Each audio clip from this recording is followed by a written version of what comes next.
Hebreus 10, 32 diz assim: Lembrem-se dos dias passados, quando, depois que foram iluminados, vocês suportaram grande luta e sofrimentos. Em certos momentos, vocês foram transformados em espetáculo, tanto para serem insultados quanto para serem maltratados. Em outros, vocês tornaram-se participantes com aqueles que foram tratados assim. Porque vocês não apenas se compadeceram dos encarcerados, mas também aceitaram com alegria a expoliação dos seus bens, porque sabiam que tinham um patrimônio superior e durável. Portanto, não percam a confiança de vocês, porque ela tem grande recompensa. Vocês precisam perseverar, para que, havendo feito a vontade de Deus, alcancem a promessa. Porque, ainda dentro de pouco tempo, aquele que vem virá, e não irá demorar. Mas o meu justo viverá pela fé, e se retroceder, dele a minha alma não se agradará. Nós, porém, não somos dos que retrocedem para a perdição, mas somos da fé para a preservação da alma. Digam todos, graças a Deus. Louvado seja o Senhor Jesus pela sua palavra. Irmãos e irmãs, eu quero que nessa noite você pense em 3 palavras. Se tiver uma caneta, anote aí no seu boletim, porque nós vamos falar dessas 3 palavras durante toda esta mensagem: segurança, pertencimento e aceitação. São 3 coisas muito importantes: segurança, pertencimento e aceitação. Poderíamos dizer que a grande maioria das pessoas busca na sua vida alcançar essas 3 coisas. E no contexto da carta aos Hebreus, nós temos aqui uma grande tensão entre os irmãos que receberam essa carta e o ambiente em que eles estavam vivendo e as pessoas com as quais eles estavam convivendo. Porque a carta foi escrita àqueles cristãos que faziam parte da antiga aliança, que faziam parte do pacto do Antigo Testamento, dos cristãos que, de antemão, praticavam o judaísmo. E é por isso que o nome da carta é Carta aos Hebreus. Para eles é dirigida esta carta. E qual é o principal problema que estava acontecendo com esses irmãos? É que eles estavam sofrendo uma perseguição muito grande. Estavam sofrendo uma perseguição dos seus irmãos de sangue, digamos assim, dos seus compatriotas, daqueles que também eram hebreus ou judeus. Era do seu próprio povo que eles estavam sofrendo esta perseguição. Era do seu próprio povo, era o seu próprio povo que estava fazendo com que eles sofressem diversas dificuldades e sofressem essas tribulações. Eles, primeiro, perderam aquilo que eles conheciam como a sua segurança, porque o próprio texto aqui diz que para alguns, os seus bens foram espoliados, ou seja, eles perderam os seus bens à força. Outros deixaram de ter o pertencimento da comunidade judaica, porque foram expulsos das suas sinagogas, não conseguiam mais participar ali das suas comunidades, principalmente daqueles líderes religiosos que odiavam o evangelho do nosso Senhor Jesus Cristo, e também perderam a sua aceitação no meio do povo e começaram a ser discriminados. E como os romanos também já não gostavam muito dos judeus, e como os judeus agora detestavam os cristãos, eles estavam sendo discriminados por muitas pessoas ao seu redor. E aquilo, para eles, começou a se tornar uma grande tentação de olhar para trás, de começar a olhar para o que eles tinham perdido. de começar a olhar para como a vida deles anteriormente parecia ser mais confortável. Como antes eles pareciam ter mais segurança, ter mais aceitação e ter mais pertencimento. E eles estavam pensando em voltar atrás, em abandonar o Evangelho do Senhor Jesus, em retornar à fé judaica, para de novo ter a segurança que todos os líderes religiosos acreditavam que eles teriam se estivessem praticando a fé judaica, para ter novamente a possibilidade de comercializar ou de ter os seus bens fora de perigo, para de novo pertencer à sinagoga e à comunidade sem perseguição e sem discriminação, e para novamente serem aceitos pelo seu próprio povo. Pensando em todas essas coisas, olhando para trás, surgiu uma grande tentação de trocar a sua fé no Senhor Jesus Cristo para voltar a praticar uma religião que já estava falida, não porque ela nunca tenha tido alguma função, mas porque ela já havia cumprido a sua função com a vinda de nosso Senhor Jesus Cristo.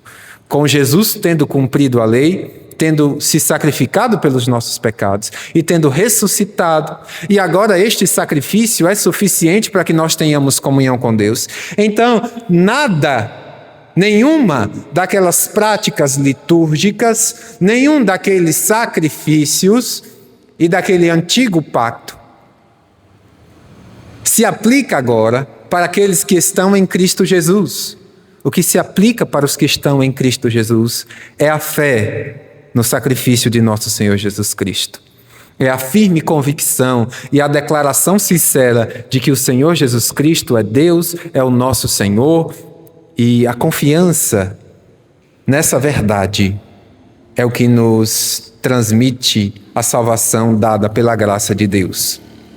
Então, os destinatários dessa carta estavam sofrendo muita perseguição de muitos lugares e de muitas pessoas, a ponto da sua segurança, do seu pertencimento e da sua aceitação estarem comprometidos para que eles pensassem em voltar para trás.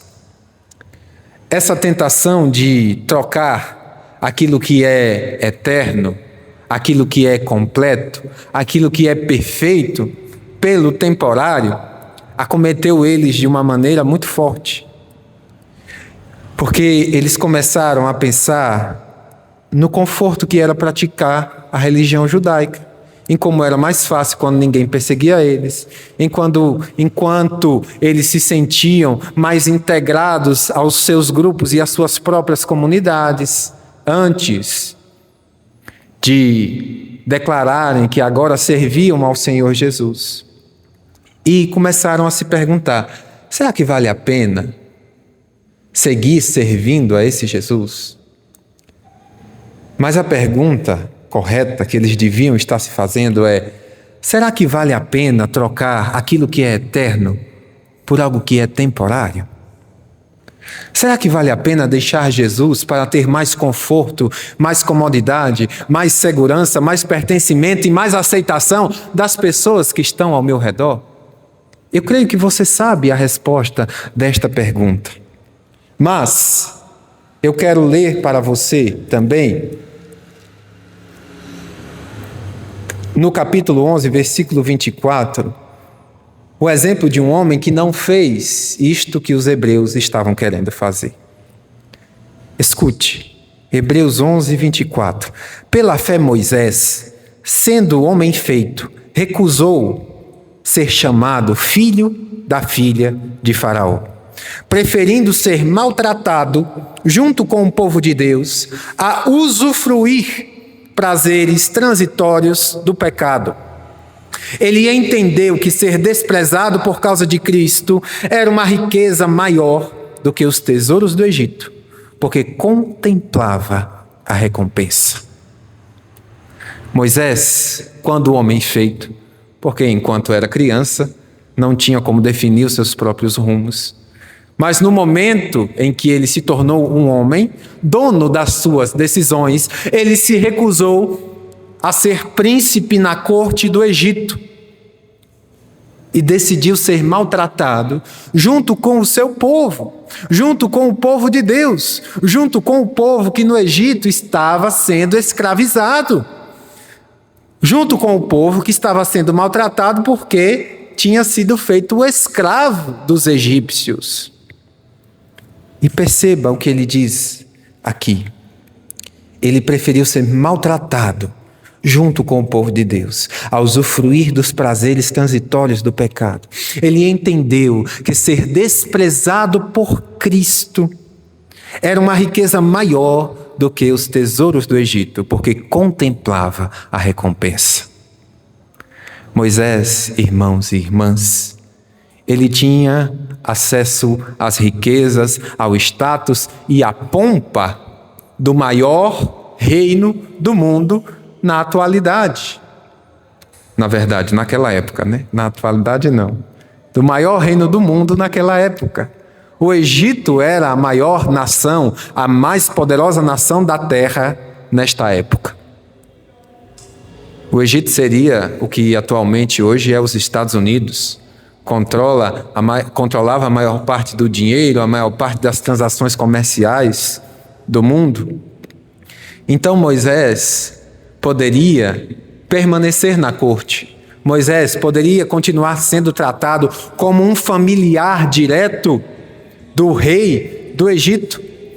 Ele poderia continuar na corte de Faraó, usufruindo de todos os prazeres, de todas as riquezas e de tudo que o mundo podia oferecer a ele naquele momento. Mas ele entendeu, e ele entendeu porque contemplava a recompensa, que ser desprezado por causa de Cristo.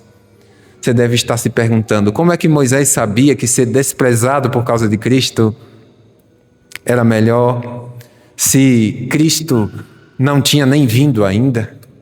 Moisés contemplava a recompensa. Ele mesmo profetizou a vinda de alguém que seria maior que ele. E ele escolheu ser desprezado por essa consciência de alguém que seria maior que ele, do Messias que libertaria o povo uma vez por todas. E por contemplar esta recompensa pela fé, ele escolheu ser desprezado e escolheu deixar todas as coisas para trás. Então a resposta para a pergunta, vale a pena trocar aquilo que é eterno por aquilo que é passageiro, temporário, pelas coisas deste mundo? E a resposta, novamente, você sabe, é não. E a carta aos Hebreus foi toda escrita para mostrar àquele povo que não vale a pena. E por que não vale a pena deixar Cristo? Porque, primeiro, essa carta vai nos ensinar que Jesus Cristo é superior aos anjos. Depois, esta carta vai nos ensinar que Cristo é superior a Moisés. Depois, esta carta nos ensinará que Cristo é infinitamente superior do que o sacerdócio levítico, o sacerdócio da antiga aliança. Depois, essa carta vai ensinar aquele povo e a nós que Jesus está acima da antiga lei de Moisés, que Jesus está acima dos sacrifícios e que tudo aquilo era uma sombra, tudo aquilo apenas apontava para aquele que era perfeito, para aquele que era o próprio Deus encarnado. O próprio início da carta diz: antigamente Deus falou muitas vezes, de muitas maneiras, aos pais pelos profetas, mas nestes últimos dias nos falou pelo Filho, a quem constituiu o herdeiro de todas as coisas e pelo qual também fez o universo. Amém?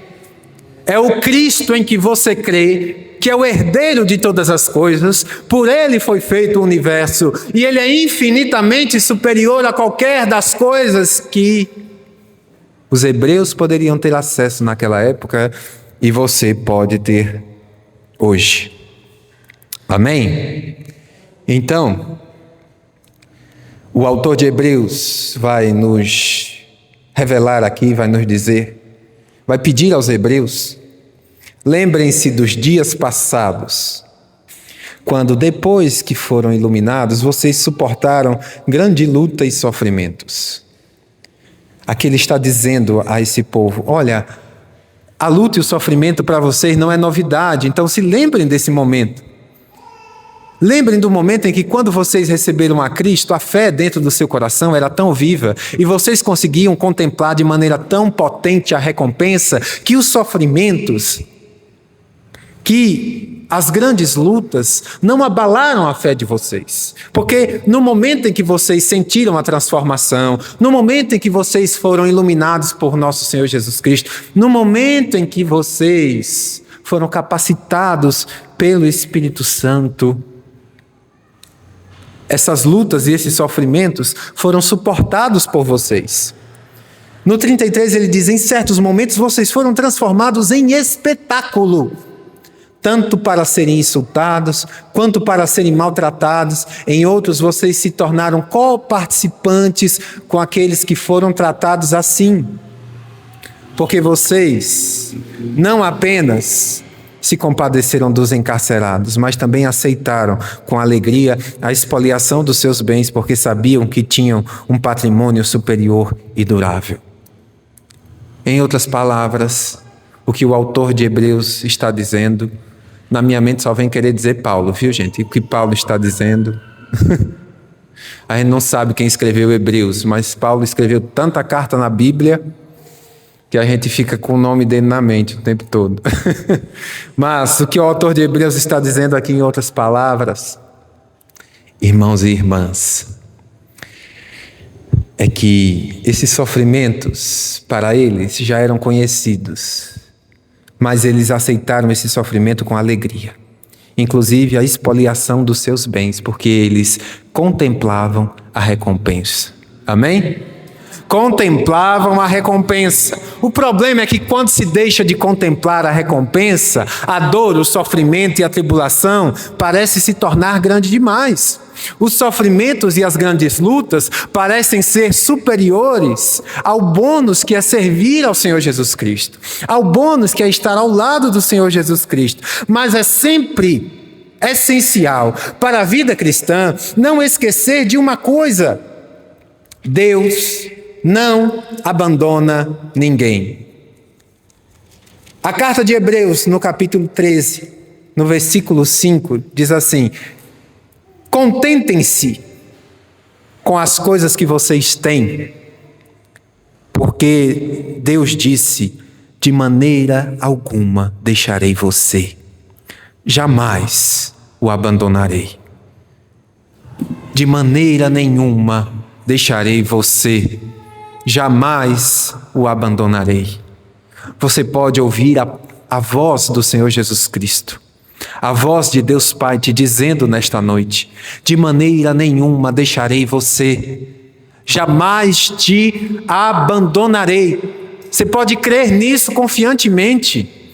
E é uma coisa muito linda, porque isso está dito no final da carta, para um povo que estava pensando em deixar a Deus, em desistir de Deus. Então é para este povo que Deus demonstra a sua misericórdia. É para estes que Deus demonstra que Ele está ao lado. É para este povo que está pensando em olhar para trás que Deus está dizendo: eu jamais deixarei vocês, eu jamais abandonarei vocês. Vocês podem estar felizes na alegria e podem se contentar com as coisas que vocês têm hoje, porque se vocês contemplarem a recompensa que está em servir ao Senhor Jesus Cristo, a recompensa que virá quando aquele que diz que vem vir, você pode ter certeza que passar pela grande luta e pelos sofrimentos não será tarefa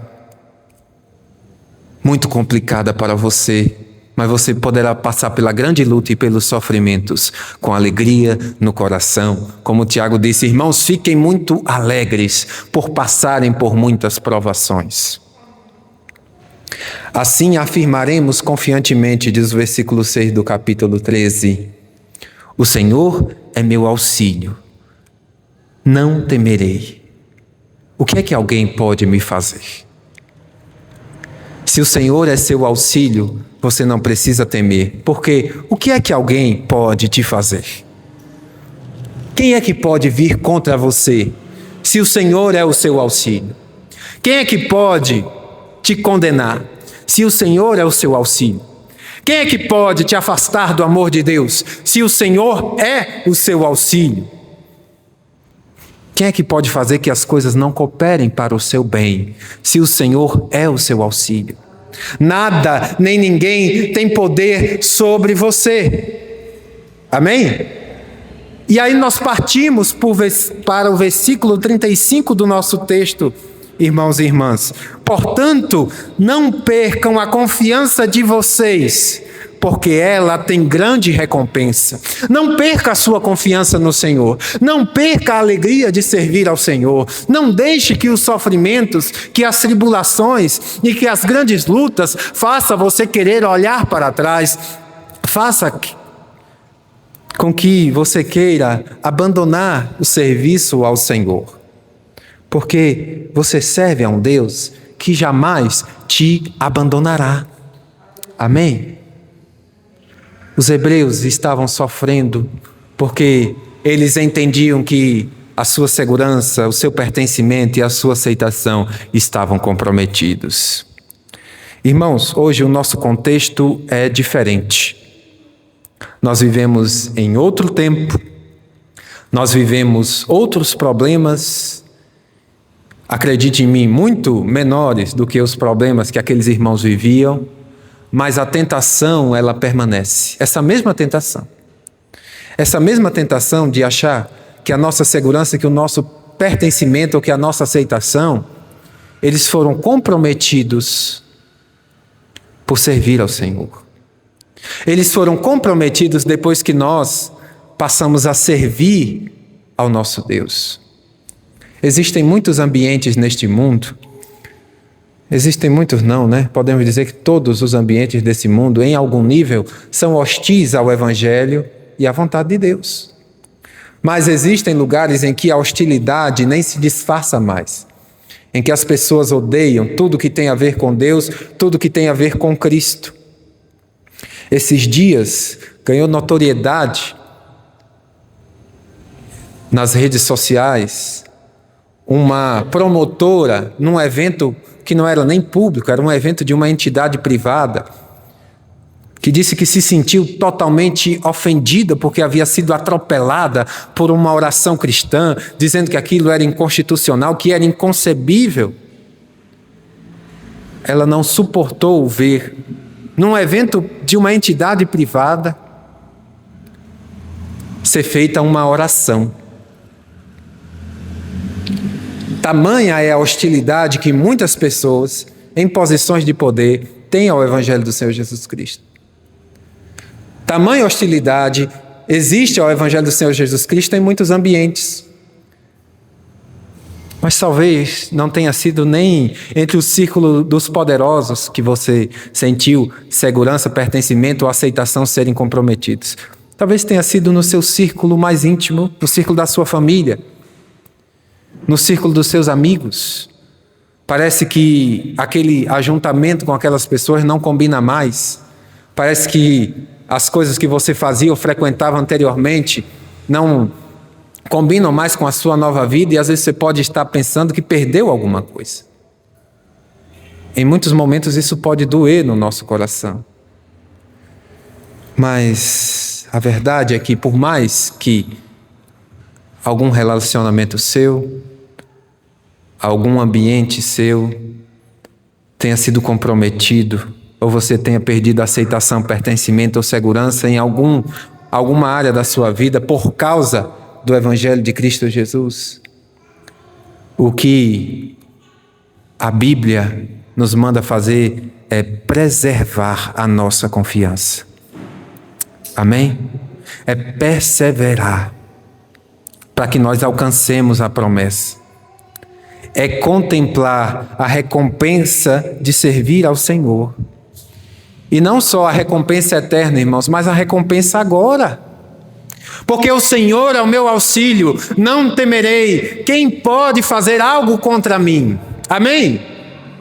Deus disse para mim: eu não te deixarei, nunca, jamais te abandonarei.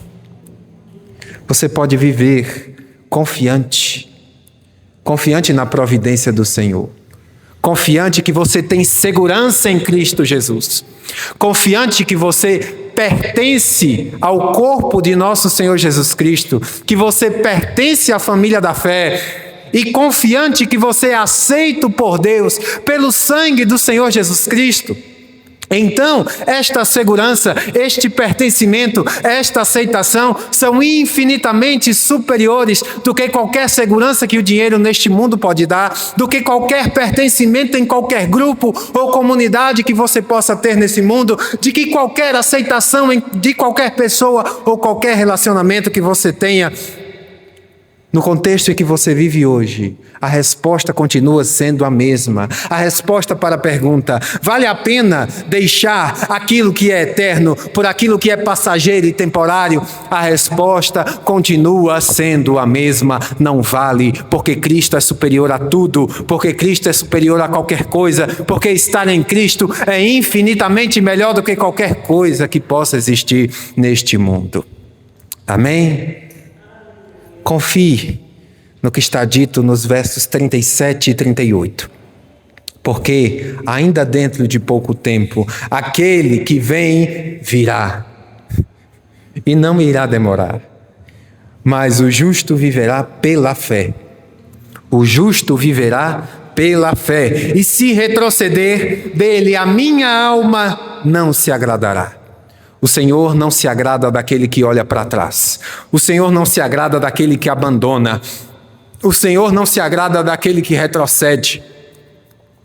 Porque aquele que retrocede é como um cão que come o seu próprio vômito. Aquele que retrocede é como uma porca que, depois de tendo sido lavada, volta a se espojar na lama para estar suja novamente. Deus não se agradará daquele que retrocede. Mas nós, porém, não retrocedemos. Nós somos dos que não retrocedem para a perdição, mas somos da fé para a preservação da alma. Você faz parte desse grupo, meu irmão. Irmão e irmã, persevere.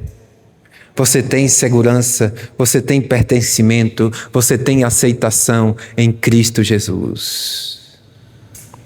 Não abandone a confiança que você depositou inicialmente no Senhor Jesus, mas siga firme, porque Ele jamais te abandonará, Ele nunca te deixará. O Senhor é o meu auxílio, eu não temerei. O que é que alguém pode me fazer? Curva a sua cabeça, vamos orar.